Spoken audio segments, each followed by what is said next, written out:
বন্ধুরা, নিয়ে নিন ফাইনালি ভারত ও আমেরিকাকে নিজের ক্ষমতা দেখাতে শুরু করেছে, বিশেষ করে উইপনকে নিয়ে। কেননা আমেরিকা তাদের নিজেদের অস্ত্রকে নিয়ে অনেক অহংকার করে। আমেরিকা আজকের দিনে এটাই মনে করে যে ভারত যে কোনো যুদ্ধে জেতার জন্য আমেরিকার অস্ত্রের অবশ্যই প্রয়োজন, আর সেটা আমেরিকার কাছে থেকে নিতে হবে। আর আমেরিকার অস্ত্র ছাড়া ভারত কোনো যুদ্ধে জিততেই পারবে না। কিন্তু আমেরিকা এখন এই ভ্রমটা তাদের সম্পূর্ণ ব্যর্থ হলো।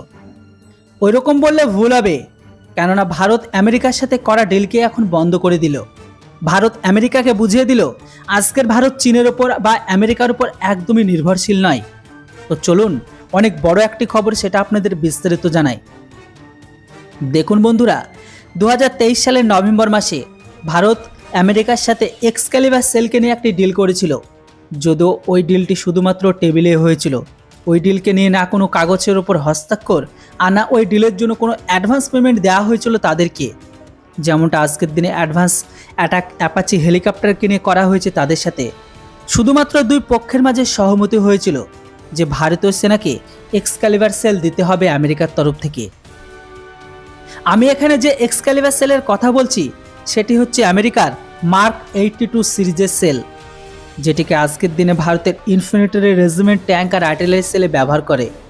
ভারতের সেনাবাহিনী এইগুলোকে এই কারণে কিনতে চেয়েছিল যেন যুদ্ধের সময় ভারতের সেনাবাহিনী শত্রুর ওপর হেভি গুলি বৃষ্টি করতে পারে। এক্সক্যালিবার সেল আমরা এই কারণে চাই কারণ নর্মাল সেলের তুলনায় এটি তার থেকে ডবল গুণ পর্যন্ত আক্রমণ করতে পারে। সেখানে একটি নর্মাল সেলের রেঞ্জ মাত্র 30 থেকে 35 কিলোমিটার, তো সেখানে আবার এক্সক্যালিবার সেল 60 থেকে 65 কিলোমিটার পর্যন্ত সঠিক নিশানা লাগাতে সক্ষম। এছাড়াও এক্সক্যালিবার সেল নর্মাল সেলের তুলনায় কিছুটা বড় হয়, এর সাথে ভয়ঙ্কর বিস্ফোরক, আর এই কারণেই সেনাটিকে কিনতে চায়। কিন্তু ভারত আমেরিকার আজকালকার দিনের ডিফেন্স পলিসি দেখে ভারত এখন আমেরিকার থেকে কেনার বদলে ডিআরডিও থেকে কেনাকে সঠিক বলে মনে করেছে।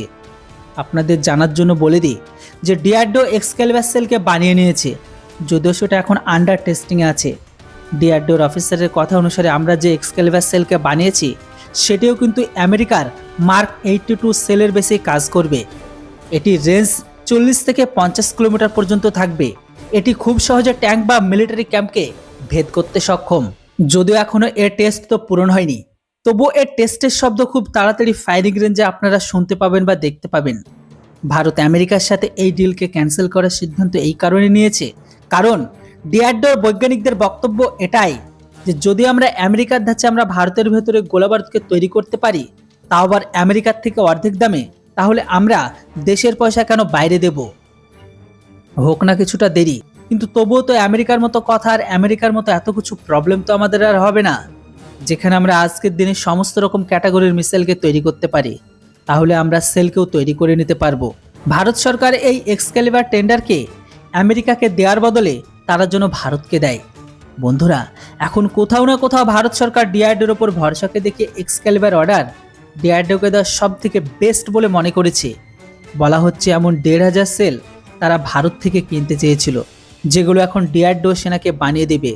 কিন্তু এই ব্যাপারটা এখন অনেক ভালো লাগছে যে আমরা এখন আমেরিকার বদলে দেশি কোম্পানি থেকে সব কিছু কিনছি। তো বন্ধুরা, আপনাদের কি মনে হয় না আমাদের সমস্ত ফিল্ডে আত্মনির্ভর হওয়া উচিত? আমরা কতদিন আর আমেরিকা চীনের ভরসায় বসে থাকবো? আপনাদের মতামত অবশ্যই কমেন্ট বক্সে লিখে জানান। Thanks for watching. জয় হিন্দ, বন্দে মাতরম।